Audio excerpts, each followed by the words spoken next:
Hi, everyone, and welcome to this edition of Welcome to My World. I am Dr. Kristen Donnelly of Abbey Research, and this series is part of our ongoing initiative to encourage empathy, curiosity, and conversations as often as humanly possible. And I spend this series talking to folks who are different than me, which is everybody, about something that they do that I don't do, which in this particular case is be a real badass at teaching sexual health. So I would like to introduce you all to our colleague and friend, Nadine Thornhill. Nadine has a doctorate of education. She's a sexuality educator, a speaker, and a content creator based in Toronto, Ontario. She has helped thousands of adults and youth learn to speak openly about consent, pleasure, relationships, and sexuality, which gold star. Her personal passions include her partner, son, and cat, amateur baking, and the Marvel Cinematic Universe, which obviously we all share because hello, Funko dolls. So Nadine, I'm thrilled to death to have you here. Thank you so much for joining us. I am so excited to be here and to be chatting with you.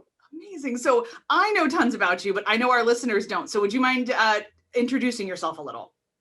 Okay, let me see if I can do this somewhat concisely. So everything you said in the bio is true. I am a sexuality educator. I live here in Toronto with my family. Prior to being a sexuality educator, I was an actor and a playwright for a long time. And so that's really what's led to, I would say, a lot of the content creating in my business. Because there's still that part of me that enjoys, performing and presenting and being in front of people. And so, you can find me being very active on my Instagram. I'm in my stories a lot, just, chatting to folks, answering questions. I co-create and co-host a web series called Everybody Curious, which is a sex ed series for youth between the ages of 9 and 12. So that tween group. I have a YouTube channel.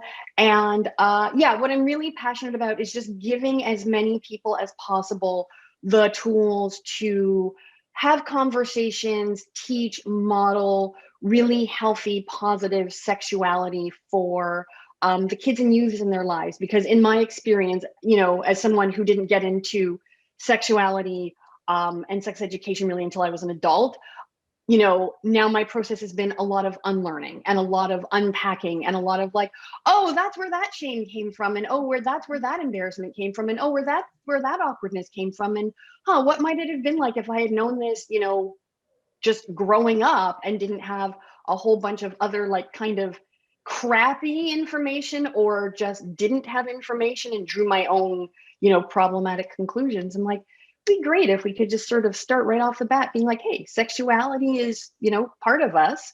And that's okay. That's cool. Let's figure out how to deal with that part of our humanity. Yeah, I mean, I grew up in the evangelical purity culture of the 90s in the United States. And so, I mean, I think my entire adult relationship with my body has been unlearning what I was taught as a teenager. It's my entire thing. So I know like my trips as to why I got really into sex positive education. What was your thing? How did you start this journey? Completely by accident. It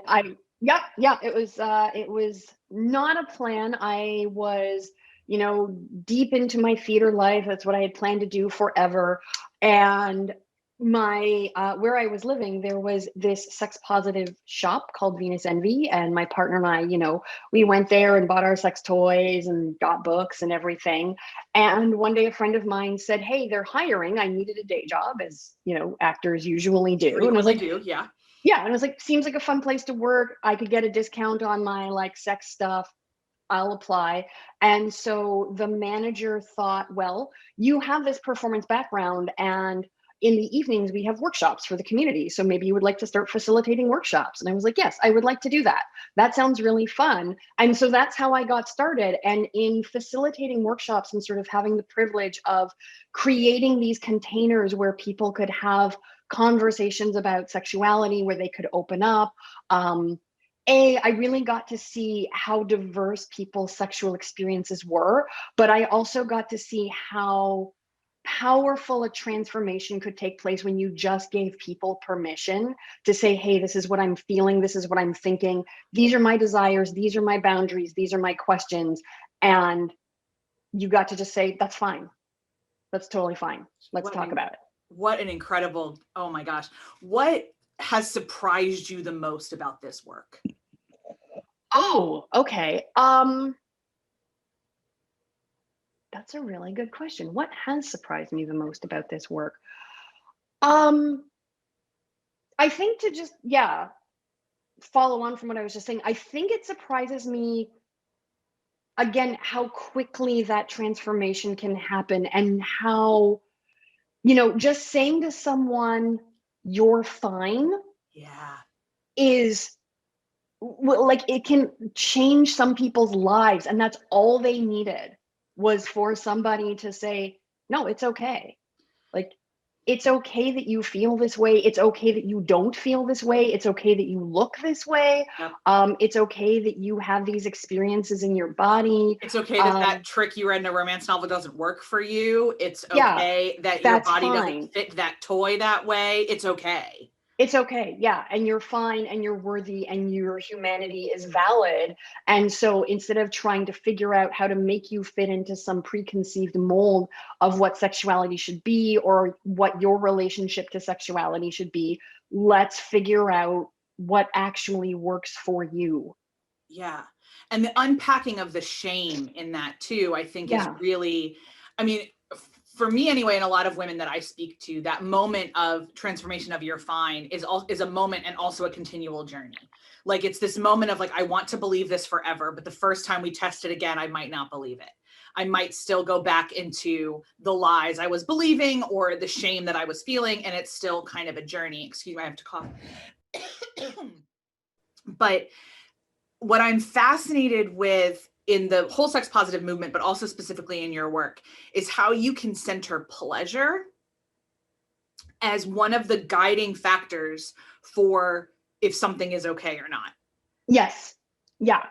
And that takes so much of the onus off the way that society has constructed how sex works, and back onto how sex should work for each individual person. Yeah. And so, for example, pleasure is something that I talk about a lot in relation to even something like consent. Okay. And so, I talk about a concept that I call authentic consent. And so what I'm concerned about in consent is, I'm like, sometimes sexual consent, or any kind of consent, is as simple as, yes, this is a thing I want to do. Yay, let's do it. Or no, I don't want to do this. I'm clear on it. But I'm like, there are also times where it's like, I'm not sure. Maybe I want to do this for a while, and then I want to stop. Or yes, I want to do this, but I'm not necessarily being motivated by this like enthusiasm because the thing you're proposing sounds amazing. Sometimes it's, listen, sex is how I earn my living. So this is an acceptable transaction to me. Absolutely. Yes, let's do this. Sometimes it's like, hey, we want to make a baby. That's the thing that like feels okay for us right now. The sex part of it is kind of like this is just how it has to happen because biology. And so when I'm talking about pleasure, I'm like, pleasure can take on a lot of different forms. And sometimes it is that like, yeah, this feels really amazing in my body. But I'm like, there are other forms of pleasure too. Sometimes it's like, yeah, you've given me that cheddar. That makes me feel really good. Yeah. So let's do this thing. Awesome. And then I'm going to go out and I'm going to buy some dope shoes or pay my rent or whatever. Yeah. Yay. The idea of becoming a parent and having, a biological connection to a child feels really good to me. So yeah, I'm tired, and I would rather be watching TV, but I'm ovulating right now. So here we go. Yeah. Let's do it. Let's do that thing. But I'm like, yeah, pay attention to what it is you want from this experience. And what I'm concerned about in consent is this the sex that you actually want to be having? Does everybody involved really want to be doing this? And then how you communicate with that, like that, it depends. It depends on who's involved and what your communication styles are. And I spend a lot of time working with people on, okay, let's learn how to communicate with each other in ways that are clear. But I'm like, I don't like these sort of prescriptive, generalizations around this is what consent absolutely needs to look like and sound like for every single person, because then like consent becomes a technicality rather than an ongoing emotional negotiation. Exactly. And that's how you fall into traps like, oh, well, this person technically said yes, so they consented. But I'm like, yeah, but did they say yes because you asked them 20 times and they were just like, they're not going to leave me alone until I say yes? I'm like, that's not consent. That person didn't want to have sex with you. Yeah, and there's legal consent and ethical consent and like all of those things, and those lines get really blurred far too frequently. And that leads me to one of my next questions, which is, I love talk about pleasure. I'm very famous on this channel for saying there is no such thing as guilty pleasures, that guilty pleasures are a construct that make us feel ashamed of finding joy because we're supposed to just be productive members of society and not joyful ones. No such thing as guilty pleasures. But talking about pleasure with 10-year-olds and talking about it with 30-year-olds needs to be different. Yeah. Not only developmentally, emotionally, but socially and kind of everything else. So as you're doing these conversations with kids around consent, because one of the things I've loved in the last 10 years is that we've gotten a lot better with teaching kids about who can touch their body. Yeah, definitely. And how we kind of do that. So as you're talking to kids, how does that manifest itself around consent? Because how do you do that? So if we're taking sort of pleasure as our root of consent, then I talk to them about the things that bring them pleasure. Pleasure does not exist solely in terms of sexuality. And so, with a 10-year-old, it's, what do you like to do? Who are the people that you enjoy? What makes you feel happy? And when you're sharing those experiences with other people, or you want to share those experiences with other people, how do we do that? How do we make sure that, our friends, our siblings, our family members, when, whether it's, we're playing a video game together, or, my relatives have come over and, we want to greet each other, how do you, what are the conversations you have, say, when you're like, yeah, I got this new game and I really want to play it with my best friend. How do we pay attention to how our best friends are reacting to that? What are the signs that they really want to be doing this with us? What are the signs that they don't want to be doing this with us? And then I also have conversations about, how does that feel? What do we do when we're really excited to do something with our friend and our friend is just kind of like, I don't want to? What do we do if we were disappointed about that? Because that's get valid. used to that, because that's marriage. So yeah, exactly. And I'm and that disappointment, and we talk about how feeling disappointment or frustrated or maybe even sometimes kind of angry, those emotions are valid, but then what can we do about it that doesn't involve trying to make our friend do a thing they don't want to do, because it's not going to be fun for them. That's fascinating, because it separates consent from control. Yeah.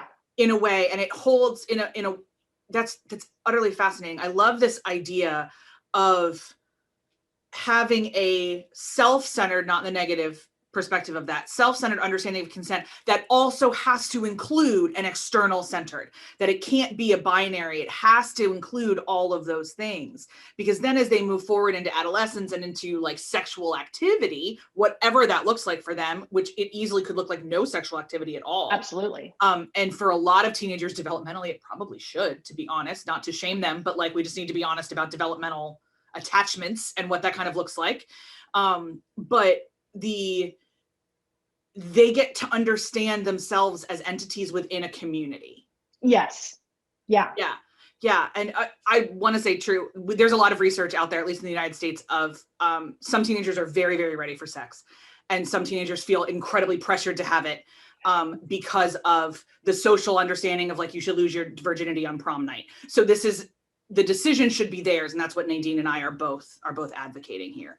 Yeah, absolutely. Absolutely. And so what I really hope is to help kids and youth develop some of those social negotiation tools earlier. Something else we talk about is the flip side, which is, what do you do and how do you handle those feelings of, this other person that I care about has an expectation of me or wants something from me, and I care about them and I like them and I want them to like me. So I want them to be happy with me, but also I don't want to do this thing they want to do. And that's hard too. And so Oh, what do that's we a do great in point. that part? And what do we do with those feelings? And how do we express that? Because it isn't always as simple as, well, I know I don't want to do this, so it's fine. Yeah, I don't I would care if have this other never. person is disappointed. Yeah, I definitely did not have that wherewithal as a teenager. I don't think I even No, had that wherewithal in my early 20s. Like, I no, don't think that was, especially the way that we often talk about women as, I mean, the joke, like, close your eyes and think of England is a joke for a reason. Like, that yeah, our job is to procreate the next generation for the species. And so our desires, consent, pleasure are not the centerpiece of sexual negotiations in Western cultures. And so I definitely, if somebody I didn't like that much, or somebody I liked a whole lot, both of them, but if somebody I liked a whole lot said, this is how you can love me, I would have absolutely checked my personal desires to the side. absolutely. And that would have been incredibly, for me, unbelievably traumatic. Yeah. Like, Yeah. other people can do, for me, that would have sent me on a really emotionally destructive spiral for how I function as a human. Absolutely. I was the same, and definitely, and particularly being raised as both a woman and more specifically as a Black woman. Okay. A lot of my experience was people communicating to me that I had a responsibility to make other people comfortable with me, and to make sure that other people felt okay with me. And so, if that's your experience, or that was my experience growing up, and that was so ingrained in me as a child, it became very difficult in situations where I was with somebody that I really liked and like had feelings for.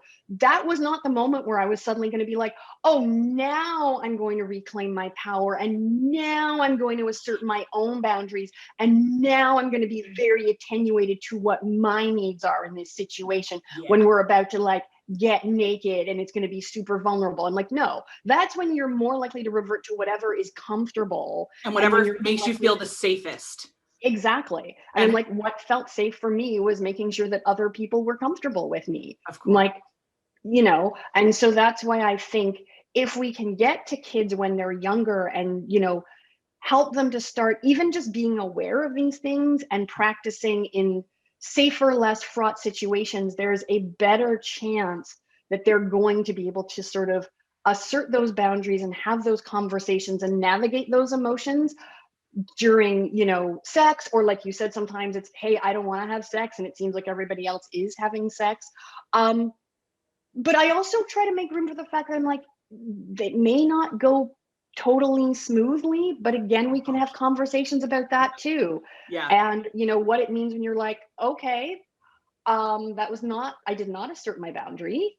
I kind of regret that I did that. Mm-hmm. Didn't feel good. And like, yeah, because we screw that up sometimes. Like, I have not met a single human who has been perfect in their life at being able to navigate those things. So also, yeah, but if you are aware that, hey, that's what happened, no bueno, like, at least and we can talk about what to do moving forward and how to heal from that. And so it's very complex and it's nuanced, and I kind of like just getting into the messiness of being sexual human beings. I think earlier in my work, I was like, no, let's see, how can we make this neat and tidy and smooth? And the more I do this work, I'm like, oh, I don't know how to do that. Like, maybe it's possible, but it's definitely beyond my scope as a human and an educator. So I'm like, then let's just get into the mess. Well, I mean, pedagogically, like, we have to embrace mess, because part of, I think, training children to move into ambiguity and to move into moral gray areas is how to handle contradicting ideas in their brain. And like, I've talked to child psychologists that work with children of divorce, and like, the divorce happened when the child was in primary school. And the hardest thing for them to hold is that daddy loves me, but daddy's not living here anymore. And like, those two seem contradictory. And the more we can encourage children to hold contradictory things, the easier adulthood's going to be for them to navigate. Let's just be really honest. And kind of how that works. I love your embrace of mess. I love it so much. I want to shift the conversation just really slightly, because I'm really curious about this. In the last, I want to say like 20 years, we've started using a lot more words for sexuality than just kind of male, female, or even gay, straight, or even lesbians, gays. Like we keep adding words. Yeah. And I know that I've spoken to a lot of people who are incredibly confused by like what asexuality is, what is demisexuality, what is all of these things. And you hear really angry people saying it's just a fad and blah, blah, blah, blah. And we do this as a culture, we pendulum swing and we process through things. But my personal experience with teenagers is that these words give them a lot of power. They do. And is something to, I think adolescence should be a time of low stakes experimentation all the time. Like that's just kind of what we do in adolescence.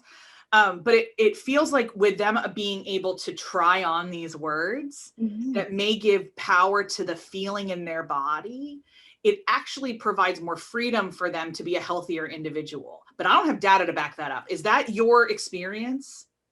Absolutely. And, I think that broadly speaking, I think, just the power to sort of define who we are and find language that resonates with our own internal experience and our own relationship with ourselves.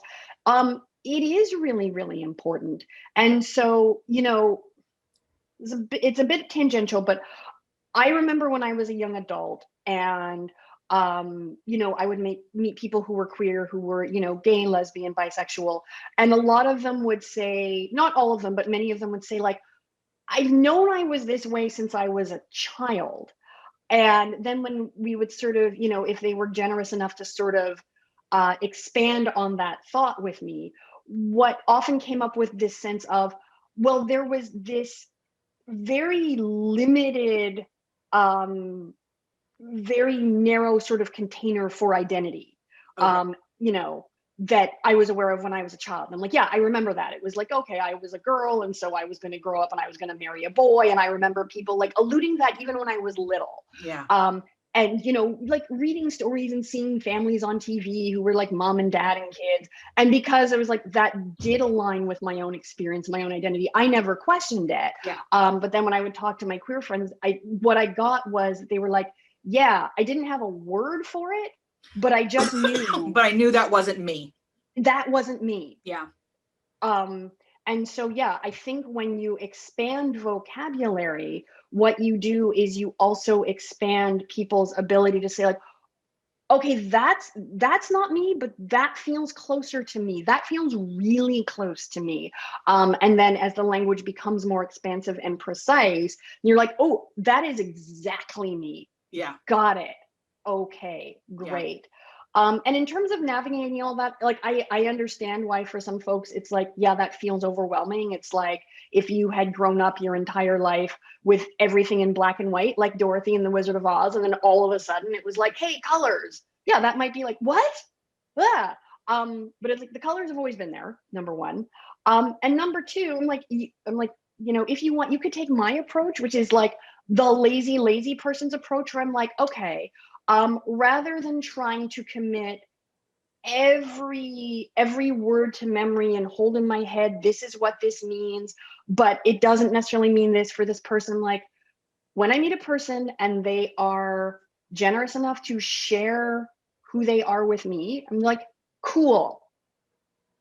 That's great. I accept that. And I accept that that is true for you. And I will call you what you asked me to call you. And I will accept that this is how you identify, in terms of your sexuality, in terms of your gender, in terms of your body, because it's yours and not mine. Yay. Like that's super easy rather than trying to say, okay, here are the different categories of humans, and I need to make it my personal mission to make everyone fit into the categories that I feel comfortable with in a way that makes sense to me. Like that seems like a lot of work. I want to go and watch Marvel movies, so I don't have I'd time rather for spend that. more time with Tony Stark and less time with existential crises. This is just my choice. So this is exactly. I'm like, so I'm just going to try to accept people the way they present themselves to me. And that's rad because then I get to like know just all kinds of interesting different people. And that's that. I think that is utterly fantastic. That's kind of our policy here at Abbey Research as well. I know I've had friends that come out to me and one of the questions I have is there a label you want me to use? And so most of the time they'll say, yes, I'd like you to refer to me as this, or I, think of me as this. But I've definitely had a couple people doing it. I'm still working that out. I'm like, okay, Yeah. cool. I'm like, that's fine. You take your time. Just, I will know not to help you flip through Tinder. Like, that's really what this comes down to. Right. And a lot of times it's like, it's completely I'm like, it's not often that relevant, if someone comes to me and says like, hey, I'm asexual, aromantic. I was like, well, I probably wasn't going to have sex with you anyway. So 2 thumbs way up. And what I usually say too, I'll be honest, is, can you tell me what that means for you? Yeah. Especially because a lot of these words are being talked about and developed on the internet. Mm-hmm. And like, I have a friend who is asexual, aromantic. And then the way that she describes that to me and how that works is the exact same way somebody else describes what demisexual means to me. To them. And I'm like, okay, I would not have put those 3 words together, but I don't need to. None of those words describe me. So, okay, I just need to remember that that's how you like to refer to yourself, and that's how you like to refer to yourself. Exactly. And the beautiful thing is that if I screw up and I just go, oh, I'm so sorry, they're like, they know that my intention is never to misappropriate them. It's always just that I'm learning the words too. And my most important joy for them is that they're happy. And I don't care what that looks like. So it's a big, messy conversation. I could keep talking to you about this forever. So we're going to make sure that happens. I think once our border between us is open again, Nadine and I were talking offline about maybe a live event with the good doctors and all 3 of the good doctors talking about bodies and pleasure and consent and how that can work into your empathy practice. So once the US-Canadian border is open, keep your eye out for that, because we'll make sure that happens. I am so down and excited for that. And I mean, we were just talking offline. I've been in lockdown now it's coming up on 6 months. I just haven't seen other humans in person. So just the idea of like seeing you, because you're not someone who lives in my house. Like, I love the people who live in my house, but like just other faces. I'm going to be fully immunized by the middle of April. And so I get to fly to see our interns, our students that we haven't met. We've been working with this incredible group of interns. We had great interns last semester too. We've never met them in person. So I get to fly to meet them and thank them in person. And it's like, this shouldn't be a miracle. And it is. Like, I'm going to weep openly on that plane. I know I am. So I'm going to weep openly when I just go to the mall. Like, I cried the first time I went to the library. And I could just wander around, and it wasn't just to like walk in and walk out like really quickly. Like, when I could take my time and wander through the stacks, like I had a minute for sure. The library. Wow. I miss it. Beautiful thing. Well, excuse me. My allergies are terrible. If we keep talking, we'll keep my viewers here forever, and excuse me, and take up far too much of your very important time. So I am going to make sure that all of the ways you get a hold of Nadine are in our show notes. Please make sure, if you are subscribed to our YouTube channel, trust me, you want to be subscribed to hers. So make sure that you're connected in all those ways, and keep your eyes peeled, because we'll definitely have Nadine back on this channel, maybe even for some Handmaid's Tale chat. So Nadine, thanks again for joining us. And I will see you guys all next time on Welcome to My World. Oh, thank you. Bye.